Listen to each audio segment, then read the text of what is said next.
talk more now about the investigation into alleged ties between the Trump campaign and Russia.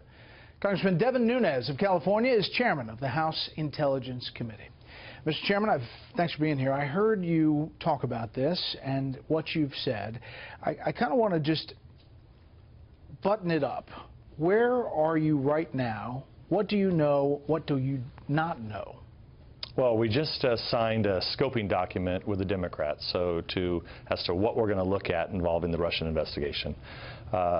Mr. Schiff and I, the ranking Democrat, have received briefings from high-ranking IC officials. We expect to brief our full committee tomorrow and probably also next week, get briefings from the IC. But I always take people back to the House Intelligence Committee has long had an investigation into Russia.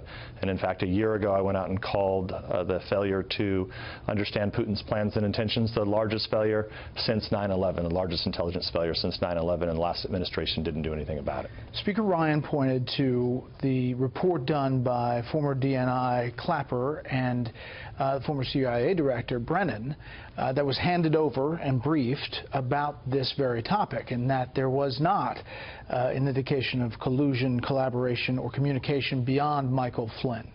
Can you go beyond that? That still is the case from the briefing. So we've had briefings since then, and that still is the case. We will see if we get new evidence this week or next week. But in terms of what really got this going is 3 American names were in a New York Times story about 2 weeks ago. And that's what started this going, is to, are you going to bring in these Americans to testify? And what I said was, no, absolutely not. We're not going to bring American citizens in just because they show up in a New York Times story, or any other story for that matter, if we don't have any evidence. And all of a sudden, everybody on the left got excited about that. But, you know, I think I want to caution people that we should not be bringing in American citizens if we don't have any evidence to bring them in on. And I've said this really smells of McCarthyism. So Congressman Schiff says he needs cooperation from the FBI and needs to know what they're chasing down. Do you feel like you have that? Well, I think we do, but Mr. Schiff and I are holding the FBI accountable. They have a lot of answers that we've requested, that there are questions that we've asked that they owe us answers to, and we'll begin to get those tomorrow. Okay. We will follow this investigation, obviously, the House and the Senate looking into it. I want to turn to another intelligence issue that you talked about numerous times, and that is the declassification of these documents that were captured at the bin Laden raid. Still, we don't have the treasure trove that has been there for years. Yeah, well, it's worse than that. On January 19th, the DNI sent out a report that said that they had met the law, and that was all the documents that they were going to release, which is totally unacceptable. So there are thousands and thousands of documents that are about what bin Laden knew, when he knew it, what he was doing with al-Qaeda. And why is this important? Because we need to understand our enemy. And a lot of people forget this, but ISIS is an outgrowth of al-Qaeda. ISIS leaders were al-Qaeda and Iraq leaders. And so for the intelligence community to continue to keep these from important people like historians, like the Congress, like the American public, is totally unacceptable. And so I'm hoping that President Trump will get these documents out immediately, because the longer these stay hidden, the less we know about our enemy. And he can do that quickly, can't he? He should be able to do it quickly. And you know, you heard the president last night. He is finally calling an enemy for what they are, which are their radical Islamic terrorists. And we need to understand what's behind radical Islamic terrorism. And to know that, we need to know what their leader was up to for the 5-6 years he was in hiding. And finally, speaking about the president, the speech last night, I'd like to get your thoughts. You've been working specifically on tax reform as well and health care, but your thoughts overall and pushing those big things across the finish line in Congress. Well, what I look for is somebody who's new in politics as you look for growth. And what I've seen is the president's working very, very hard.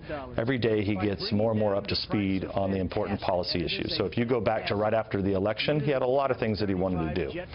Now he's very focused. He's very focused on telling the Congress, look, we've got to get health care done. We've got to get Obamacare repealed and replaced. He was very specific on that last night. And second, he talked about specifics with tax reform. And so, you know, the key to tax reform is going to be to make sure that the administration knows that we, for 10 years, a decade really, have looked at every way to use the existing tax code the way it is and try to tinker with it, cut the rates a little bit. We can't get there without blowing a hole in the deficit. This is why what we're trying to do is fundamental reform, and that's the bill that Chairman Brady's working on along with Paul Ryan. We've worked on this for a long time. This is the first chance we've ever had to truly blow up the tax code to where we would have a cash flow system where we'd have rates of 25% and 20%, and people could write off expenses immediately. This is a much-needed policy change, and the President has talked big, and he can help us make this happen. And we heard Neil Cavuto with the Treasury Secretary saying they have confidence that they're going to get it done and signed in August. You buy that? The sooner we can get it done, the better. But I mean, do you think it can? Well, in terms of this is going to be the challenge.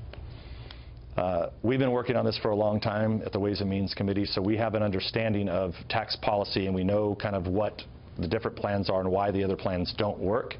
The challenge will be to get the White House staff up to speed on this, why we need to do it this way, and then it will be to get the Senate, because in the Senate, as you know, we only have 52 votes, so we're going to have to convince all the senators that this is the direction that we need to go. And what I would say is if they're not going to do this plan, then they have to tell us what plan they want to use. By August, I'm saying. Yes? I'm hopeful, yeah. A lot of education has to occur, which is part of the reason why I'm coming on your show and talking about tax reform. Okay. Talked about a lot of things. Congressman Nunes, thank you very much. My pleasure.